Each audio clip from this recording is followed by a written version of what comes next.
Hi, my name is Mike Clevin. I go by the Unprofessor, and in blog space, I'm often been known as Skookum1. You'll also find me there in Wikipedia and the Canadian Mountain Encyclopedia, and I can't remember everywhere else, the Tyee and the Georgia Strait sometimes, although I'm Mike Clevin also. Anyway, I'm not want to talk about myself. I'm doing a history video right now. I'm trying to not talk about Canadian politics. And although I'm very interested in Velikovsky and electrics and what it means about Heraclitus and other things I know about the ancient world, it is the ancient world I'll talk about, I think partly as escapism. Indeed. That I'm going to look to, the reason I'm interested in the ancient history so much is I'm trying to, the same way I came down out of the mountains to try and figure out tourism and what it could do for where I was from, I came down to try and figure out civilization and where it came from. So now I'm getting a really good handle on it because of all the things I've been watching and all the things I'm willing to consider that are now making a whole lot of sense. All the ancient mythologies have the same common story, and that's the one piece of subjective evidence that we have within our oral record, and it has to be respected and understood that it actually did happen, and this is the Velikovskian point of view. But no, this is about a video. I could talk about that endlessly. Whether it pertains to what I'm talking about, I don't know. We'll see. Because I've been watching the video that says the year civilization ended 1177 BC. And as I've said in other videos, there's this Western perspective that prevents the proper view of everything. So he was right in talking about there being like a Bronze Age G8, you know, Egypt, the Hittites, the Mitanni, and so on, you know. He said we didn't get into the full list. You know, I knew, you know, China existed then. He had got as far as east as India, and, well, India and China were in contact then. You see, like, everything was in contact, even though you may not have known it. You know, that somebody in the far end of Italy wouldn't have known about China, but somebody in between, you know, everybody's somewhere along the way. This is why India was part of Middle Eastern history, but it's always left off the map, like it is on that one. Even India, you know, which Europe has been in contact with since the time of Alexander. Or before. Well, Darius was. The Persian Empire, you know, which was, you know, polyglot, very tolerant empire under Cyrus the Great, and then under Darius, once power was restored after the usurper.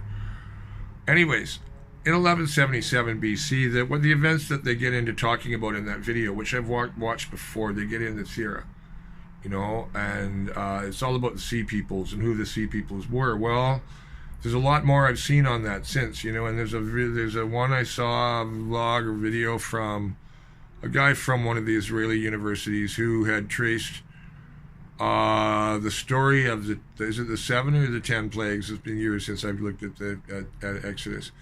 That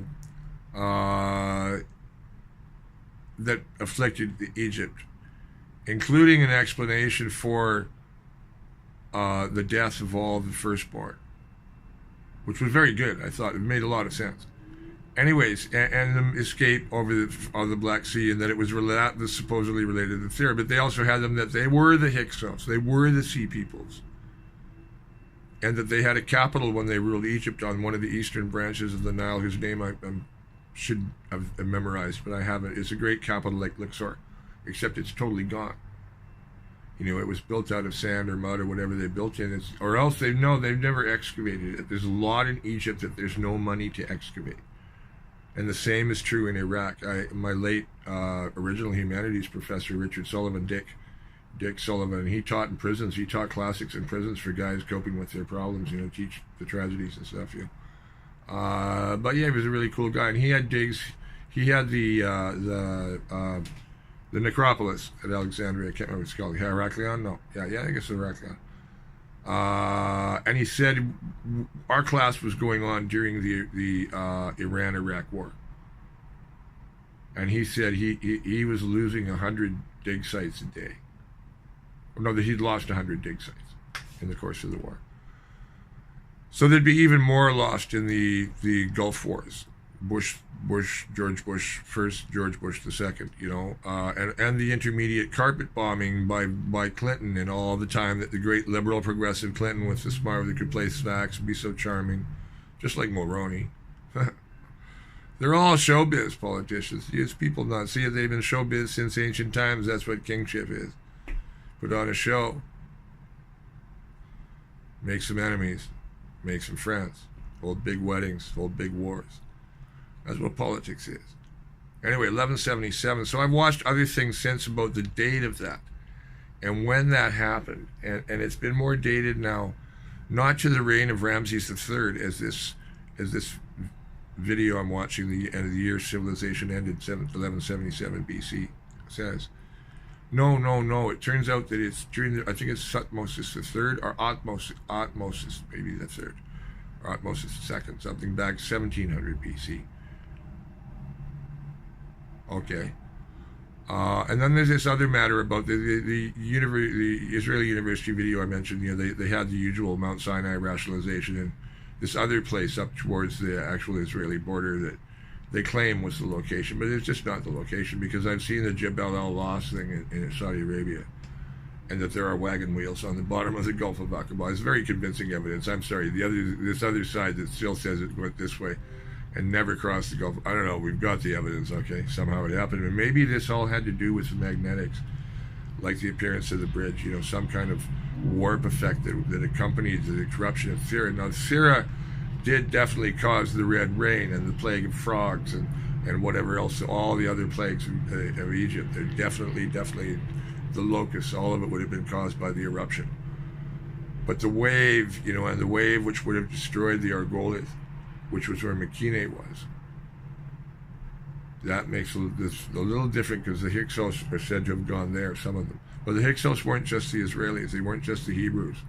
But the Hebrews, yeah, were, you know, if you look at the Kolbrin, the Hebrews have a different role in Egyptian history, that they were, you know, Moses was an adopted person in the royal family and an honored prince and powerful man, you know, and a lot of them were powerful. But the Hyksos, they had this capital on the East Nile, and they chose to leave, you know.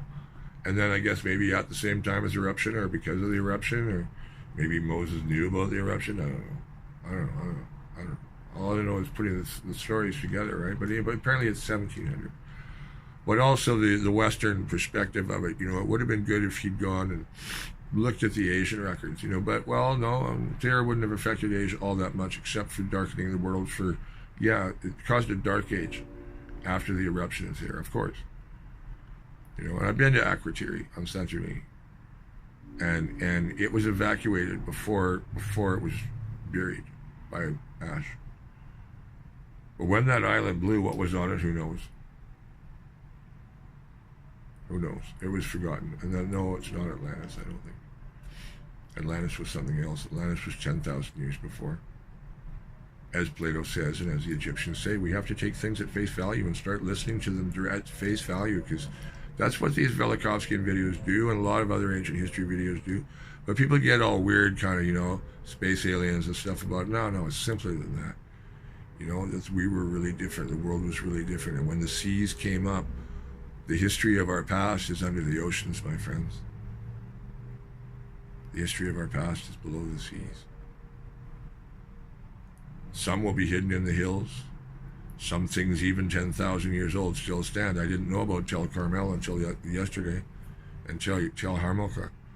I guess they're both in Syria. Tel Carmel, I know, is northern Syria somewhere. I'm going to have to look on the map and say Marius Irani said. So this is also the area of Punic civilization. This is the other thing that twigged me about that 1177 date that this guy comes up with. Because after that, it was what did you say? It was 30 years the world was in dark age. It took 300 years for the world to get back on its feet. And out of that arose, you know, the archaic period in Greece, and then the classical era eventually by 400, 500. And, you know, the Trojan War, did it happen or not? Of course it did, you know. But the whole thing about the Trojan War is that the Romanians say that the Troy they were Thracians, they spoke that same language. They spoke their language.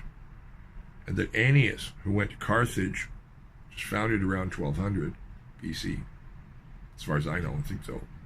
Would have been founded just after this. You know, the Punics, who had been devastated, the Phoenician coast would have been devastated by a wave and ash fall. And all the cities of Iran and Tyre and Sidon and all Baalbek, all of those. Well, Baalbek didn't exist yet, or what Proto-Baalbek did, whatever it was called. You know, that has the big stones, you know. That was all devastated, right? So all the Phoenicians all around the rest of the Mediterranean went and they found the best place they knew of, which was, you know, where Tunis is today, is the site of Carthage.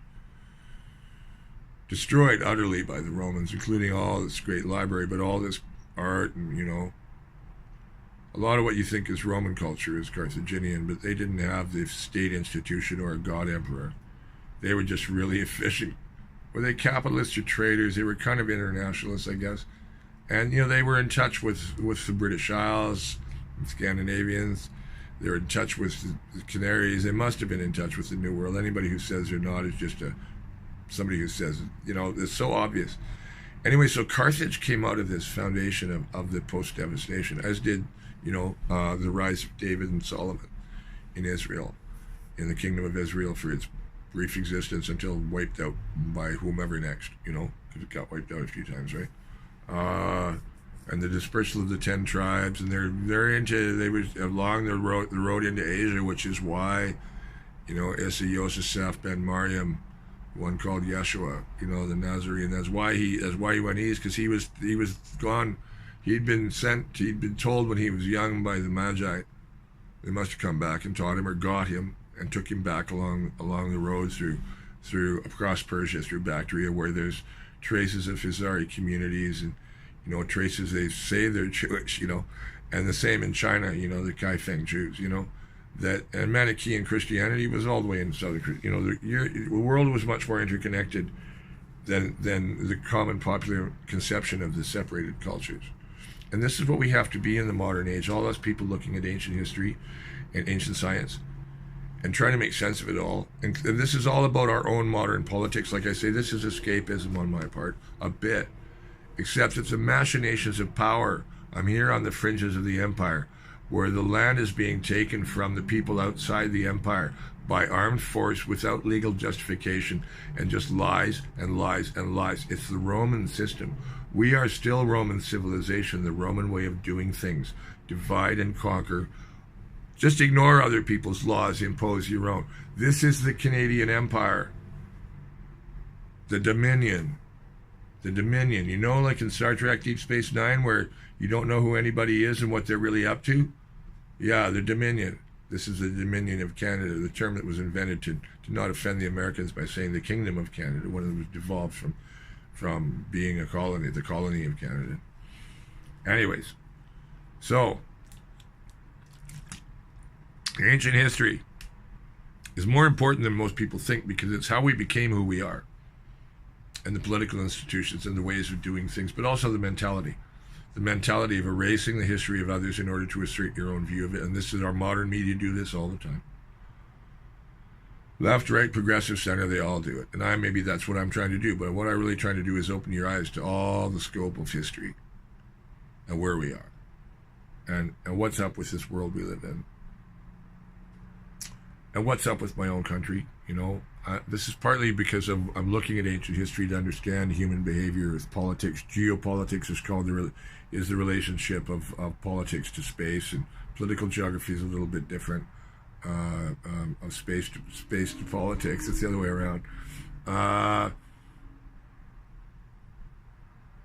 It's for a Canadian right now tonight, I don't want to talk about the Wet'suwet'en War. I don't want to talk about the unconstitutionality of British Columbia, quite frankly. Well, maybe I will at the end of this, because I want anybody who's listening internationally to understand where I'm from. I'm in a colony. I'm in somewhere where native rights were set aside and never acknowledged, but then overridden, and the land and the gold and everything taken, and they've had horrible things done to them. And yeah, it's hard to be a Canadian right now, but this is why I'm looking at all the ancient past, right? Part the escapism. It's fascinating, too, especially the Velikovsky and electric stuff, which ties right in with Nikola Tesla. It ties right in with a philosopher named Heraclitus, and it makes me want to go look at Parmenides again and think about what he said. He's another great Greek philosopher. And I do have to go look at Pythagoras and find out what else I can about, you know, now this new Tel Carmel, 10,000-year-old city with 10 towers. Okay, wow, what was that, right? And there's this thing called the Temple of the Seven Planets, you know, and the Temple of the Moon God Sin, which until the Mongols destroyed it, had this crystal thing on the top that's kind of sent out rainbow colors and stuff could be seen from miles. This all happened only like 1,000 years ago. It wasn't that long ago. there were wonders in this world that were destroyed by the Christians, and also between the wars between the Christians. You know, Rock Amador was hacked to pieces by a Huguenot captain, you know, a French Protestant, as a work of the devil. It was like a body in samadhi that was still warm and living, although asleep, for ever since it had been found in a cave in southern France. The Rock Amador, you know, it's an amazing story, you know. And there's other things like the great statue of Zeus, one of the wonders of the ancient world. It lasted until 1204, when the French and the Venetians, I think it was the Venetians who burned it. It used to sit in the garden of a palace eunuch of the Byzantine Empire. The eunuchs were like really powerful people, and he retrieved it from Olympia when Olympia was deconditioned by Theodosius II. This has me wonder what happened to the Athena that was in the Parthenon, because it was another living ivory, gold, looked like lifelike. So lifelike it would speak to you, but that's also the frankincense doing its magic on you. Anyways, and yet people didn't doubt, people didn't start questioning until Socrates came along, and he broke the ancient mind. Julian James's book is really interesting to read. I'll try and remember to link it in a comment. But so this 1177, 1700, you know, for the Hyksos story, and Thira, the real Thira timing. Atmos is the pharaoh, I'm sure now. And the ancient timelines all have to be looked at now in terms of the relationships of not just of what comes up out of the earth and volcanoes and stuff, but why they come up out of the earth. Are they purely out of the heat of the earth and gases, or are they electrical somehow?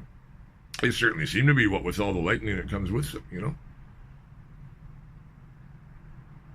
So human history has been shaped by forces from the sky. Like, you know, people disdain astrology. But when astrology was born, it was because the people were wrestling with what they'd seen in the sky, with these huge lightning bolts passing between planets.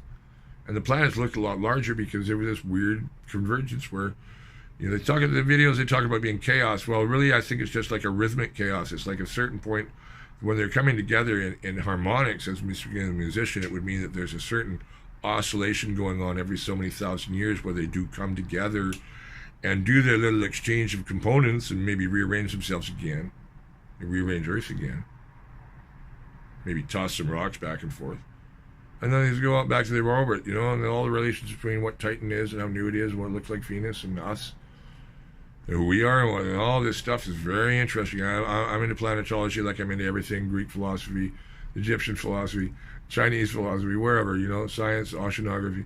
So I am a young professor because my mind is the kind of guy who can't make it through a degree.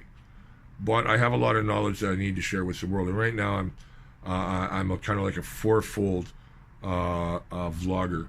I'm doing proto-ancient history mixed now with the Velikovsky Heraclitean stuff, but also in relation to things like the sea level record, what's down in the seas, what would be down there, and how it affected places that we do know about. Knowing the new places that are 10,000 years old. Who are the survivors of something much older? So the seas came up in 6,000. They came up in 12,800. They came up in 20,000 BC. All of these BC. So add 2,000 years on that. 2,019 years on that. That's how long. 22,019 years ago, the seas came up. But before that, for a very long time, Polynesia had been land. The Caribbean had been land. I don't know if that's when the Pillars of Hercules opened. Maybe it was. I think earlier on that was more like 200,000, I think. But although that had been land, and then when the seas came up each time, you know, 6,000 was by 200 meters. I thought 60 meters, 200 meters. And then it sounds like 125 meters in 12,800. Somebody said 400 feet. I haven't been able to find out what this other thing, somebody's name line, that is the 12,800 line, which ties into other apocryphal history, which has long been regarded as popular fiction, and crazy man talk, which is the works of James Churchward on Mu and his theories on the geology of the Earth, which actually, when you start looking at them, they kind of jive with what Velikovsky has to say about this is where it gets really crazy. But, you know, they haven't been able to show that the interior of the sun is hot. It's not. Under electrical theory, it wouldn't be. It's like a shell, as are we. But, you know, when you have a ejection of plasma from the sun, the temperature inside the hole that it's coming out of, it's not ejecting anything from anything hot. It's just an electrical arc in the cosmos, is what you're seeing. It's all electrical arcs. Everything's electrical arcs. So I think the ice fields and the oceans, they're all electrical objects, right? As are we ourselves, you know. A lot of medicine, you know, a lot of what we can know about our own bodies, the electrics is now like, electrics I now say is like, this is the way of the future in physics. But I'm a historian, you know. I'm a musician. I only want to play music, you know, but I understand all this other stuff. It's just everything is happening at once. So our music takes my mind off what this country is doing to the original people who lived here and were been robbed and raped. It's hard being a Canadian. It really is, you know. I talk about, you know, I'd like to go into exile just as a conscientious objector. But I need the health care that we don't have enough of. But, you know, a universal basic income would help here, which is what the people in France want. And they want, you know, an end to the banking scams, and real estate is slavery. Real estate is slavery because it makes people work for something they shouldn't have to pay so much for. All the real estate boom did was made the rich really, really, really rich, and put a lot of people on the street, and take money from the poor, and make the young work instead of go to school. Look at European kids, they go to school all the time. Why? Because they don't have to work. Because they don't have to pay for school and the cost of living. Well, until France came along, the cost of living was better. Different countries have different situations, but I'm speaking Scandinavia. France is a different story. In France, the rich are too rich. Britain, the too rich are rich. The too rich are too rich. The city of London might as well be a separate country on its own. It may have to be, in fact.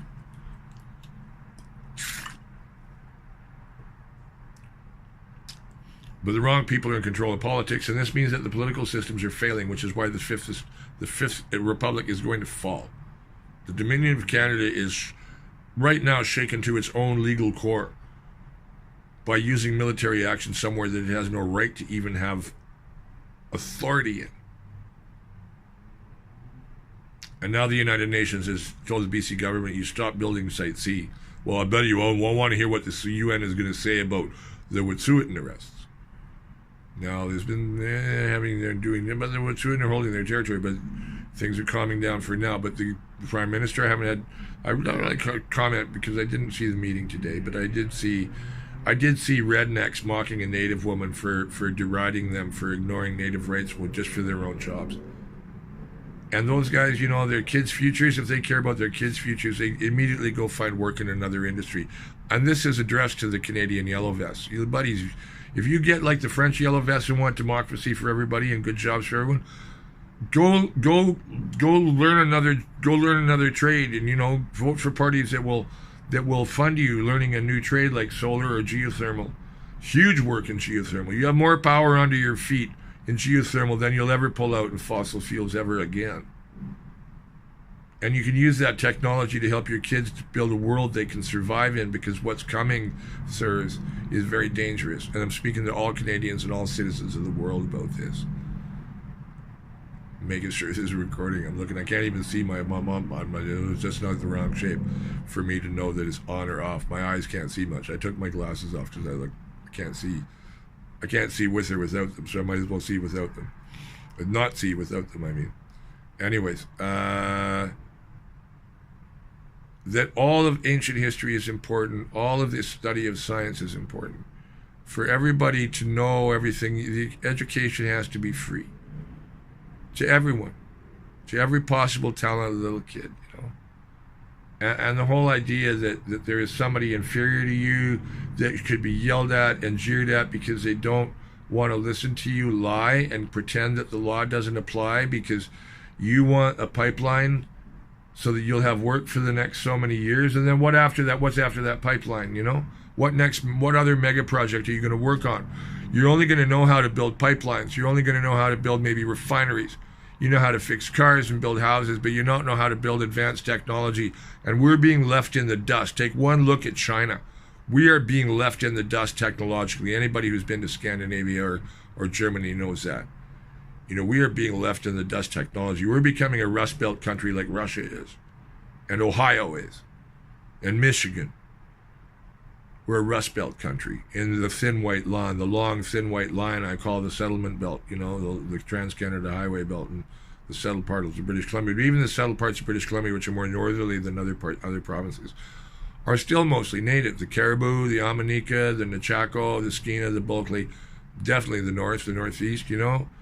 And the reason that the seats in the interior go conservative, we call it liberal here, was social credit. It's the business party, and the rancher redneck hate the non-white people party, and hate the Indians party. Right? They don't put it outwards, but that's what they are. They're the white Dixie party, right? That they get those seats, and they were the ones bitching about PR being unfair to them. Oh yeah, well they have guaranteed seats. If you find out about that, can't get into that right now. But the reason they own those seats is that the Kaska and the Danaza and the Sekani and the Kaska Dana and the Taltan and the Iskit and the Omni, all those, the various Dakek and the Giksan-Wet'suwet'en and the Chilcotin and the Shequatmik and all these nations that never signed treaties with the Crown won't vote in an election held by the Crown. Does that make any sense to you? It does make a hell of a lot of sense to me. I understand it completely. They don't vote, and as a result, those ridings are represented by the colonialist resource workers and realtors and political apparatchiks of the bureaucracy and the colonialist state. It's extracting resources, it's treating those people like crap, and in their childhood rape them. And then outlawed even more than 2 males meeting at once as a political meeting. It was the 1922 Potlatch Law, to prevent them from politically organizing and continue to go to Britain to demand settlement of claims, because Britain had walked away. The king had walked away from the obligations made by his mother, well, as seen by the natives, by George III, by her whatever relation they were, George III and Victoria, you know, but she really wanted them taken properly care of, and Governor Douglas tried. He got booted aside because that's exactly what he was doing, and the people who came in did exactly the opposite. It's a horrible story. The history of British Columbia is a horrible story. One of the darkest stories in the history of the British Empire, frankly. And now everybody goes on about Kenya, India, everything like that. No, if you really knew what happened here and what's happened since, what goes on to this day, like the arrests at the Maurice River Bridge near Houston, I don't know how it's pronounced up there. It's in the Amanika, or Nechako rather. It's in the Nechako, which is on the way to the Bulkley, which is on the way to the Skeena along Highway 17, the Highway of Tears, where 1,700 Native women have died, and the Mounties, the organization that led the attack on them the other day and arrested them with the military in tow. But that the Mounties are the as I said to somebody, you know, it's like they're the white elephant in the pink tutu or the pink lingerie in the in the Michigan Murdered Indian Women's Inquiry. All the women are talking about how they are mistreated by the RCMP, and here they are being mistreated again, Mr. Trudeau, by the RCMP. That you just didn't extend that inquiry, and it's unclosed, it's unresolved and unredeemed, and there's still, you know, women still dying, and men too. And how many men are in prison? How many women are in prison? I'm speaking Native women. You know, and our legal system is set up to jail them. Everybody knows that. That's why they wind up in there. It's the habit started in 1922. Is before that too. You know, we took their land, we took their souls. Oh my God, it's horrible. It's really horrible. You know, I come from Indian country. It's hard, you know, because my family is a colonial family, resource extraction family. I don't want to get into it, but I totally get it. I totally get it why they don't vote. I totally get it why they don't vote. I totally get it. I totally get it. So the point is, we have a parallel country that we're occupying. Do you understand me? I'm talking the geopolitics now. The political geography, the political geography of this is we are, in the geopolitics of it too, we're actually occupying an untreated belt of sovereign nations who have been occupied by the Crown illegally, or the authority claiming to be the Crown illegally, without having the mandate of the Crown to do it, since 1858. Well, and also versus the island in 1849, when the colony of Vancouver Island was chartered, same 1860, I guess, no, 1850, which is the colony of Queen Charlotte Islands, Stikine Territory, 1862. When, if Britain had any spine, they would have yelled, okay, let's deal with Alaska and take it. What we call Alaska now was Russian America. Fort Stikine, Fort Taku, Skagway. Fort Stikine is Wrangell. Anyways, the Tlingit would have had the same problems as the British and everybody else did, but the British Empire was never what it was pretended to be. It was always just a trade network to keep Britain rich. Well, now Britain's rich. Now the city's too rich. The rich are too rich. And the people of Britain are angry. They're angry at everybody, at their government, at the system. And the young people are angry at Brexit. And the Brexiteers are angry at everybody else. And here in Canada, you've got people on the prairies angry at Trudeau and angry at Indians for stopping the pipeline, angry at environmentalists. And the police are taking action against who? Against the natives whose land it is, and who have treaties promising them rights, who Canada does not honor. It's horrifying, historically. When I look at the history of legalities, the Wet'suwet'en country, the valley of the Bulkley, and also the western valley of the Nechako and its tributaries. The Nechako is that whole region north of Utsa Lake, and including Utsa Lake. Flooding of Utsa Lake is a whole story. The diversion of the Nechako River, the destruction of its salmon runs, but the wealth of the local people was based on the fish and the hunting and the lifestyle, and they also have ancient chieftaincies with raw laws and rules and formal territories and boundaries, all the things the whites claim they didn't have. But there are court rulings. There's a famous court ruling, Delgamuukw, and they didn't win the case. But the Delgamuukw ruling said, or maybe one of the appeals is what came up with this, that native oral knowledge and oral law is customary law in the same way that countryside law was in England and Scotland and Wales when British common law was evolved. It comes out of an ancient tradition, and it's now part of Canadian common law. And this is what Mr. Trudeau has done, is ignored that. He says, I don't care about what that court said. I'm sending in the troops. I'm sending in the military. I don't care if there's no treaties. I have a treaty with China to fulfill, which says that I must use all means necessary if a company has more than 1% Chinese ownership. Now, that also means that it's exempt from labor and environmental standards.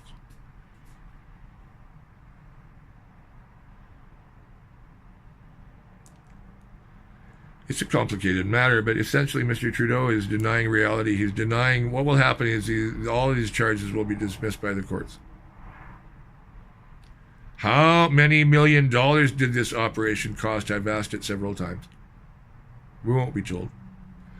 And the conservative media, they're not interested in talking about it at all because they're paid not to. They're going to get a few $100 million, billion. I don't know how much money that Morneau is giving them to keep the conservative press monopolies operating so that they can keep on lying and distorting the news, so that the government can keep on maintaining a corporate state and pretending it's a democracy when it's not. Now, Mr. Trudeau promised to reform democracy and never have another FPTP election again, so Mr. Trudeau, you have to live up to that. So go ahead, do the elimination ballot. Go ahead, do it. Just do it. Referendum? Hell with a referendum. Nobody else has ever needed a referendum to do what they want in this country, unless you want to defer something and try and get it turned down like Mr. Horgan just did. Which he did. And now what do we got? We got the use of armed force against the building of an LNG pipeline where the Northern Gateway was already cancelled because of native opposition and the risk of violence. Well, again, the risk of violence, but by who? By the authorities is by who? The same as in France. The Yellow Vests are not violent. Same as the Wet'suwet'en aren't violent. They're holding their ground under their principles of law. And in the case of the Wet'suwet'en, they're ancient law. And the French under the principles of the Revolution of 1789, with peace added onto it and pacifism. So we have a pacifist resistance to corporate imperialism, corporate fascism, with the mounted police and the Canadian military sent in from other provinces into a place that the Crown has no right to even be there. And this is a Canada that I was raised in and was blind to until recently. And it's like ancient history. You're blind until you know too much. And then once you know too much, then you see it all. You see it all. And Canada is not a pretty sight. It really isn't. I mean, for how it is across the prairies, the racism in the prairies. The redneck belt in Canada is every bit as ugly as Trumpistan, you know, as the Midwest and all the redneck counties of the Dixie South and redneck California and wherever the rednecks are in the States. The Canadian redneck belt is every bit as ugly as the American Trumpies. They really are. They really are. The red states and that mentality, red state mentality, every bit as bad. And don't ever Canadians say, we think we're better than the Canadians. I'm sick of it. You're not. You're disgusting. Taunting and jeering at a Native woman, telling you that what you're standing up for is violating somebody's rights, violating the law, just so that you can have your own job. Well, I'll tell you what, the real yellow vests want everybody to have a decent income. They want everybody to have a direct vote. They want everybody, the direct vote would change laws, repeal laws, change the Constitution, and recall, basically fire politicians, and the Irish ones want judges, you know, politicians, bureaucrats. I'm fine for that. If the people want to fire a bureaucrat that a politician appoints, fine. The people should be able to fire that bureaucrat by referendum. So what the French are doing is building a Swiss-style confederacy. And that's what the Canadian people need to do. British Columbians need to go to a Swiss-style confederacy. Myself, I said in my previous video that a confederation of sovereign nations in the unsurrendered nations. Let the unsurrendered nations fly a flag of unity, you know, fly a flag of unity and say, not just that we are sovereign, we do not recognize the government of Canada. We are on the map. These are our boundaries. And establish the boundaries between yourselves. Get it done. And put yourselves on the map or areas where you're shared, whatever. Make the UN publish it. Make world publishing put you on the map. Your sovereign countries. And I say how to accomplish this without military conflict with Canada is okay. Other than you can't do what you want, Canada, you know, but you know, this can be like Northern Ireland and Ireland are now that you cross back and forth. It doesn't matter. It's like an EU zone, like a Schengen zone. Doesn't have to be customs checkpoints or passports or anything like that, but you'd be signs saying you are entering the Wet'suwet'en Gitxsan-Wet'suwet'en Confederacy. You are entering the Slatlam Nation. You are entering, you know, and so on through the list of nations. You know, whenever you enter, and the municipalities, the cities, and the white rural areas, you know, are they sovereign? The cities can be sovereign cantons like the Swiss cities are. And many of them have large native populations also, but also, you know, the mixed population of the settlers, the old-time settlers and those from elsewhere in Canada, the newcomers. I call everybody else the newcomers. If they came in 1910s, the Italians, Yugoslavs, and stuff, you know, Russians, everybody, you know, everybody. They're not just visible minorities in BC, there's also audible minorities. And you know, this is a very polyglot population here. It always was. The gold rush here, you know, around Lillooet, there were Polish, Galicians, they were called, and Ukrainians, Galicians, they were called, Greeks, there were Italians, lots of them, lots of Germans, lots of Scandinavians of all kinds, more Norwegians than Danes and Swedes, though. Chinese, about 4 kinds of them. Various kinds of Americans. Some intelligent, educated ones, some of them jackboot Yahoo assholes. But most of those left and went back to the States and killed each other for the Civil War. They went and shoot up the Indian West, the Indian Wars in the States, whatever. They went back to Washington Territory or whatever, wherever they went, you know, but they didn't stick around. Anyways, I talk about BC history in my other videos. But yeah, I said I'm a multifold lecturer. You know, the history of British Columbia is where I come from, and I see its global role and how it fits into these interesting aspects of it that I'll be doing detailed videos on certain things if I can ever focus enough. And with maps and so on. And this thing about ancient history, I want to redo a lot of the things I just did, and I'll put maps in them and images of places. And some of my songs, I was listening to Cold Hard Land. Want to put images of both the Native struggle and the Doukhobor struggle and the other political persecutions in Canadian history, the Vancouver and Winnipeg general strikes, the cold hard land we are, the long thin white line, and the great red north, the land of the midnight sun, where the crown thinks it rules. But you know, Greenland and the Faroes are prosperous, self-governing countries within Denmark, and Copenhagen doesn't interfere with them the way Ottawa interferes in the affairs of British Columbia or Alberta, wherever.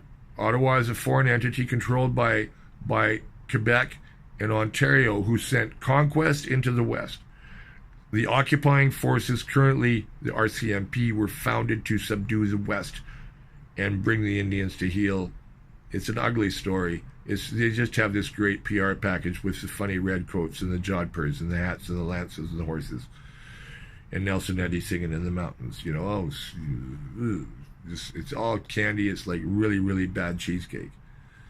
It's like, you know, oh, the maple syrup obsession. Oh, the maple syrup theft. You know, how many more hockey stories? How many? I won't get into the terrible thing that happened in Alberta to those young players, but people die in vans all the time and school buses all the time. But because they were hockey players, they're all national heroes. Unlike Terry Fox, who, died in the pursuit of a cure for cancer. We're such a different variety bunch of people. Rick Hansen. I could start naming off some of the great Canadians I think there. Chris Wiley, I think, is one of the greatest Canadians of all time. Brother, I salute you, my friend. I salute you, my friend. You're one of the reasons I'm speaking up and deciding to forget what might be said about me. That it's time for people who are alive and awake to speak up for what is right in this country. We need political reform in Canada. We don't need just electoral reform. We need citizens' assemblies in each province to determine the fate of our futures. And in some cases, it might mean joining the United States. I don't think they won't take New Brunswick, I don't think. Well, maybe Maine would take it, but it's too weak, the Maritimes, That's what the American State Department said, that they only wanted BC and Alberta. Okay, I dig that. Ottawa versus DC and some senators and some power there. Considering all our government is already American-owned anyway, and the reality that I said to my friend Carla earlier, we were having coffee while waiting for something, and I said,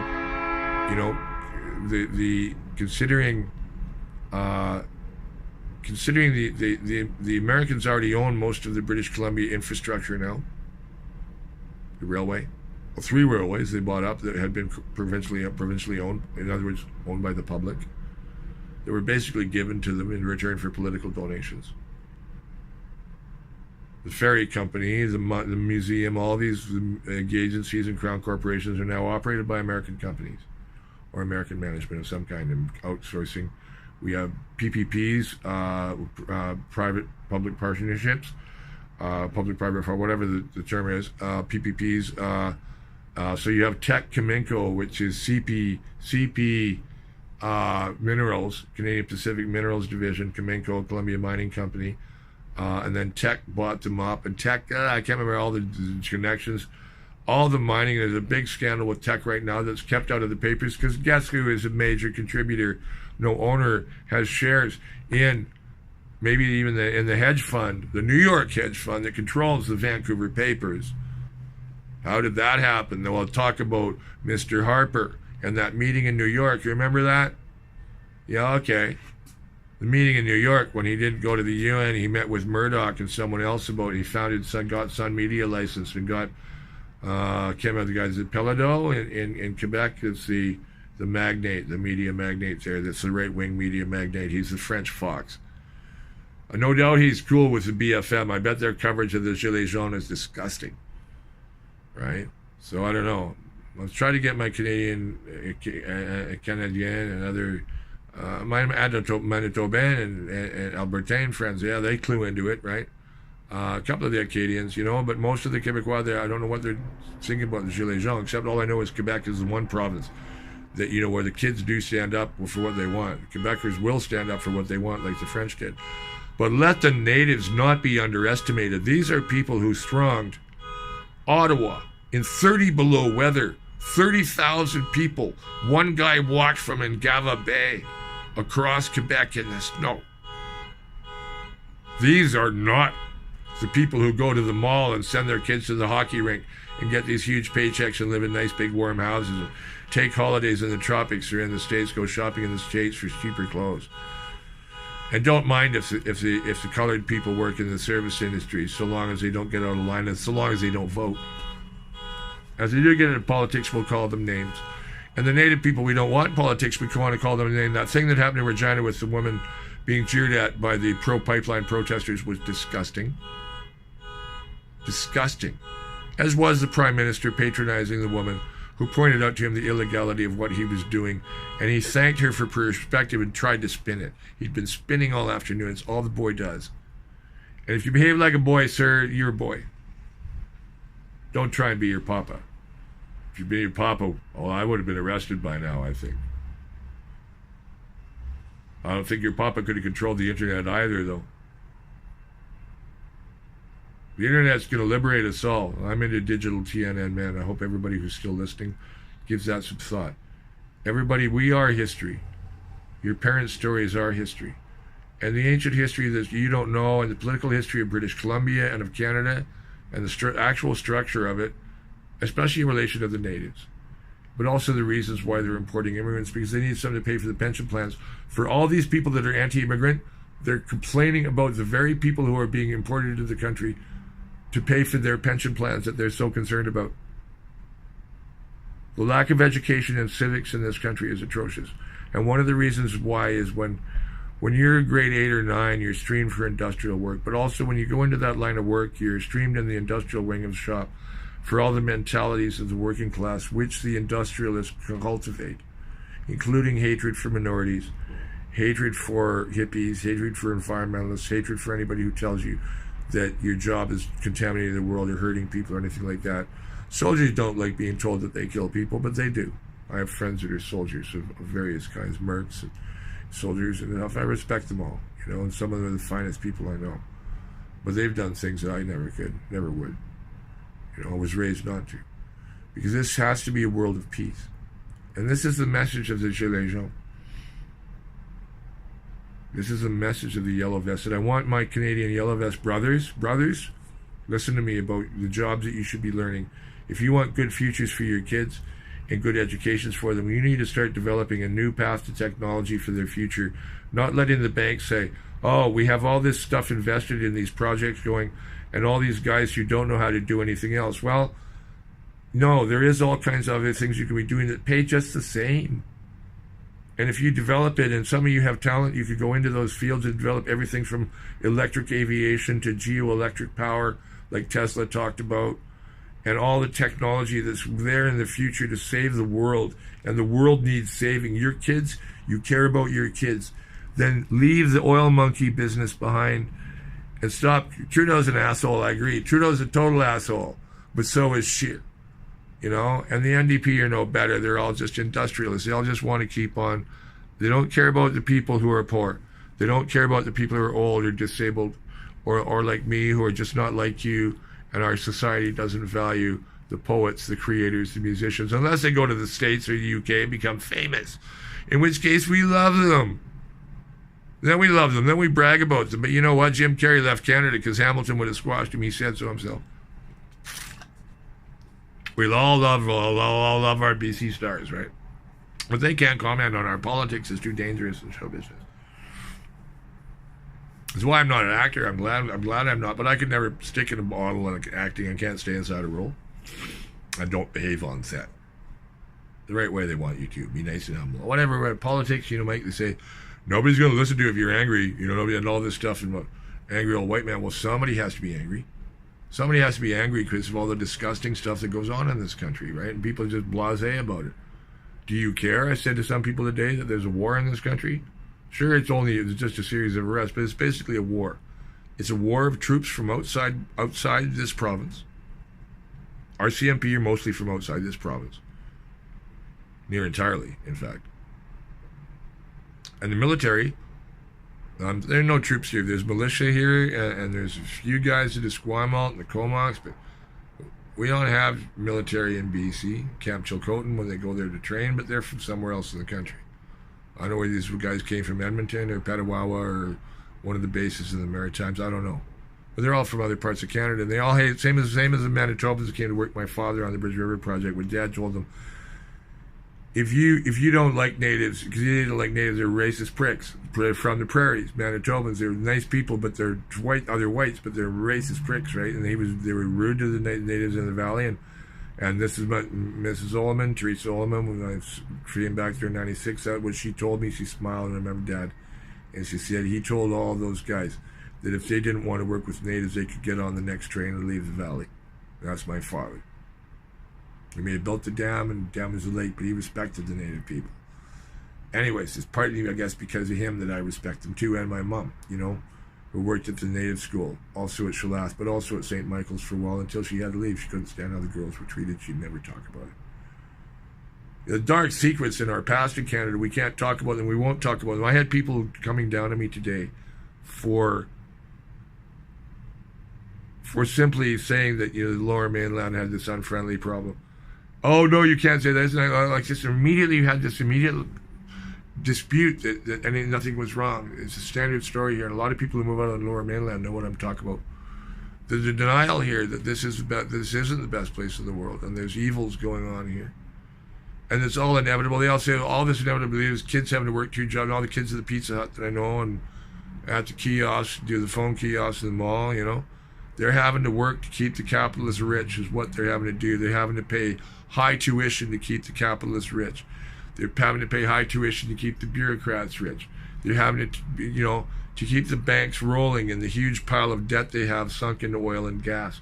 And this is why these guys in the prairies and around here in BC, who I know voted FPTP because they didn't want a green government. Brothers, you need to vote green, buddies. Vote for the Green Party. Side with the natives. Say, hey, look, we want free democracy for this country. We want to get rid of Parliament.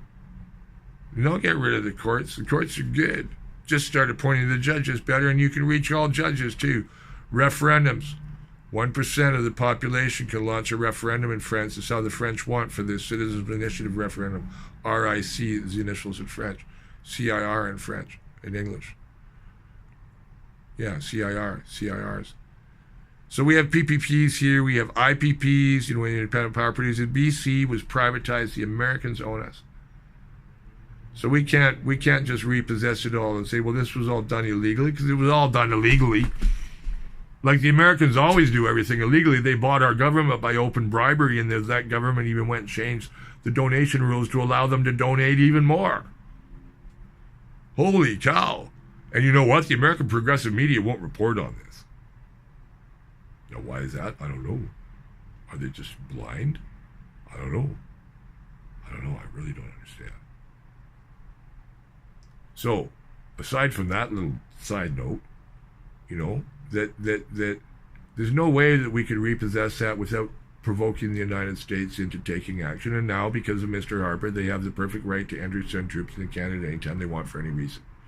And the one interesting thing about that treaty is I bet it doesn't specify that they can't take action against Canadian troops.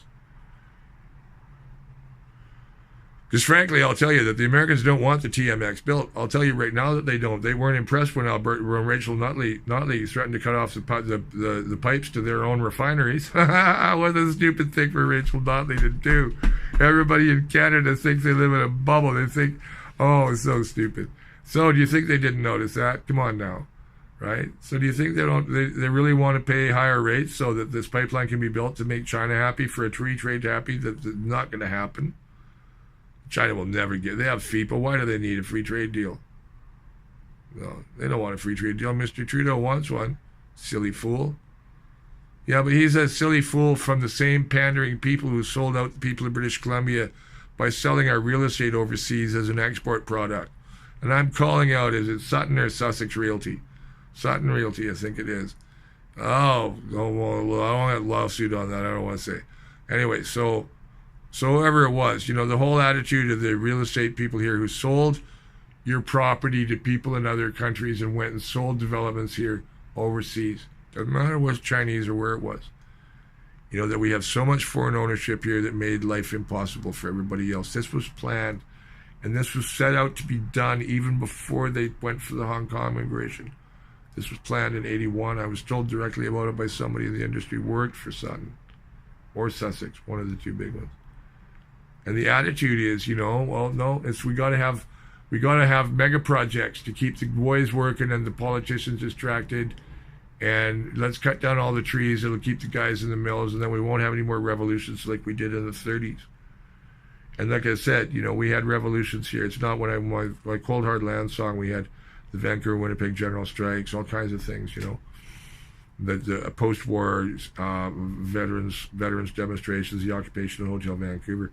You can't find photos of a lot of this, only a few. And you can't find footage of Oka, all of it. You won't be able to find footage of all the people talking back or the UTV. All of video history was wiped out, especially global, in 1993. You know, the history that's not available, you know, that edition of the special insert into the national edition of the Globe and Mail in 1983 for British Columbia, I can't find it. Not easily. Yeah, everything's hidden. Everything, your past is hidden from you. Now, your ancient past is also hidden from you. But the reasons for that is also because we have these preconceptions that come out of the Bible and in the Western perspective that they started with them. And British Columbians and Albertans all have their own perspective. And the Prime Minister has his own perspective that what he's doing is fine because this is Canada, and this is a Canada built on resource extraction. And at the farthest edge of the empire, we're still feeding the rest of the world our resources. It used to be Britain that ran us and ran goods through us and took the furs and whatever else, you know. They didn't control the gold. They let the Americans come in and take it, stupid, silly fools. And whereas the Victorian gold rush got the empire out of debt after the Crimean War, right? The Australian gold rush. But the British Columbia gold rush, no, they let all the gold be taken. I can't believe that. Oh, the British were so asinine. So I don't know. It was Palmerston, I think, or Aberdeen, whoever was the foreign minister after 46, or at the time of the gold rush anyway. Not Lytton. Anyway, they won't get into all that. I have to go study all that stuff. This was a video originally about, this is my other fields. You see, all my fields overlap. Ancient history and current history around here are all connected. Like my interest in volcanics and the human behavior and the geopolitical geography being affected by geohistory and interplanetary history. Yeah, well, there is a lot to astrology, apparently. If the planets are in that close, zapping thunderbolts in heaven, you would affect your moods. We pass through Venus's tail. Venus still has a tail, apparently. We pass through it. You know, she is still a comet. She is the comet that one of those trips past the planet, past us, raised the seas. And other things, electrical discharges for planets at times between the ice caps, static fields on the ice caps, the solid state properties of the planet, the solid state properties of the body, the solid state properties of the weather, of the ice and the water and the stone. This is our future, is understanding that technology. You know, I'm getting cold. It's time to go in. But it's a fascinating world. But it's a dangerous time because there's so many ignorant, greedy people.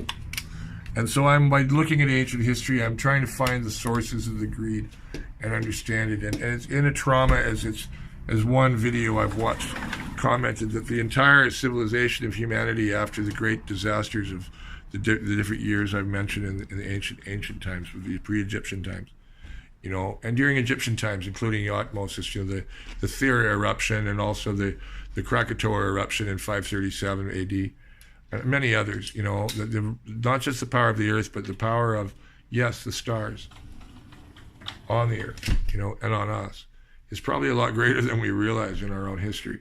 And this is all coming to light now, and it's revealing also. Remember the stories about how, you know, there was electric, there was light, because how else did they paint inside the great tombs of Egypt? And, you know, and they had like chemical battery lights, but they also must have had electricity of some kind. Mirrors, they thought, but we don't have any mirrors kicking. And then about your planet. This gets back to the proto-history, the meta-history, whatever it is, proto-history, meta-history. When you learn about the planets being formed from a disk of dust, and you know that whole model of planetary formation, it doesn't exist in the cosmos. They have no evidence of it at all. So the Newtonian version of Einsteinian space, based on gravity, is entirely wrong. It should be based on. I'm taking my shoes off and I got to watch my new hip. It should be based on electricity. Electricity, the image of Tesla sitting in the middle of his laboratory. Yeah, and will stay with me for a long time. You know, that he was sitting in the middle of the cosmos. He knew it, you know. And yeah, I mean, the electricity between bodies, that tingle that you feel, you know, it's all electric. Right? Anyway, so there's all kinds of things we can learn, but maybe there's technology we can build. Maybe the technologies that the guys on the prairies who are hating Native people and hating environmentalists and hating Pierre Trudeau's kid. The only reason Justin Trudeau is prime minister is because he was Pierre Trudeau's kid. He's not any other thing than that.